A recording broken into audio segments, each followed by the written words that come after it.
Halo guys, coming back with me, Lulu. Yap, seperti headline yang udah kalian baca, study vlog kali ini ada segmen baru. I wanna share something for you. It's all about perspektif soal gap year.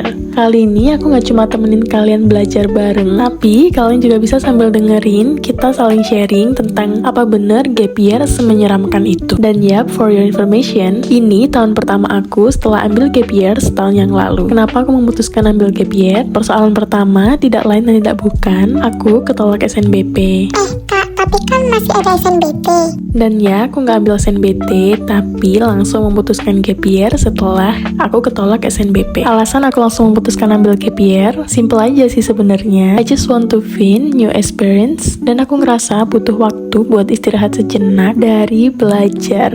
Sebetulnya itu bukan sepenuhnya alasan yang bagus, tapi setelah aku rasain, ternyata gap year nggak sepenuhnya buruk. Mungkin awalnya kalian akan ngerasa tertinggal dengan teman-teman seumuran yang mungkin udah diterima universitas impian mereka atau jurusan favorit mereka, tapi nggak apa-apa banget karena timing garis start tiap orang tuh beda-beda dan kalian nggak perlu bandingin diri dengan orang lain. Walaupun nggak terduga, tapi terkadang pilihan yang kalian ambil merupakan keputusan yang tepat buat diri kalian sendiri. Beberapa contoh singkat yang aku rasain selama waktu aku ambil gap year, aku jadi lebih bisa persiapin jenjang karir aku buat kedepannya, serta jurusan yang akan aku ambil nantinya dan universitas yang aku pilih nanti apa bener udah pas dengan potensi diri aku dan minat yang aku impikan, serta prospek karir untuk kedepannya. Nah, dari space waktu yang kita miliki saat memutuskan ambil gap year, kita jadi lebih tahu nih tentang potensi diri serta jenjang karir yang mungkin cocok buat kita. Karena terkadang waktu lulus SMA dan masuk ke perguruan tinggi itu jaraknya deket banget. Jadi terkadang gak ada space buat kita memahami potensi diri serta menimbang-nimbang jurusan yang kita pilih itu hanya karena keinginan atau memang potensial untuk diri kita sendiri. Nah, dari sini bisa untuk pemahaman kita biar nggak salah ambil jurusan contohnya.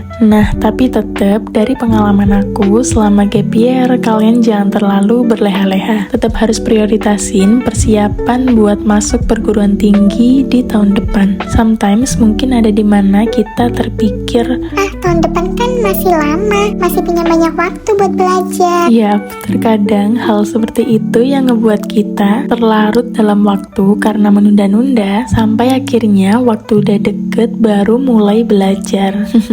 Jangan ya teman-teman, walaupun mungkin terkesan lama, tapi di waktu 1 tahun itu lebih baik kita buat perdalam dan pahamin materi yang menurut kita sulit. Karena kita masih punya space waktu, jadi kita bisa nih pilih soal atau submateri yang mungkin itu jadi struggle buat kita sampai kita benar-benar paham sama submateri tersebut. Nah, lanjut manfaat gap year yang aku rasain selanjutnya, kita jadi bisa lebih explore hal baru. Contoh singkatnya, selama gap year aku sempat nyoba ikut volunteer, cobain workshop, and create my small business. Dan yap, dari sini I got my new friends and new experience. Dan hal ini mungkin gak sempat aku temuin kalau aku waktu itu langsung masuk perguruan tinggi.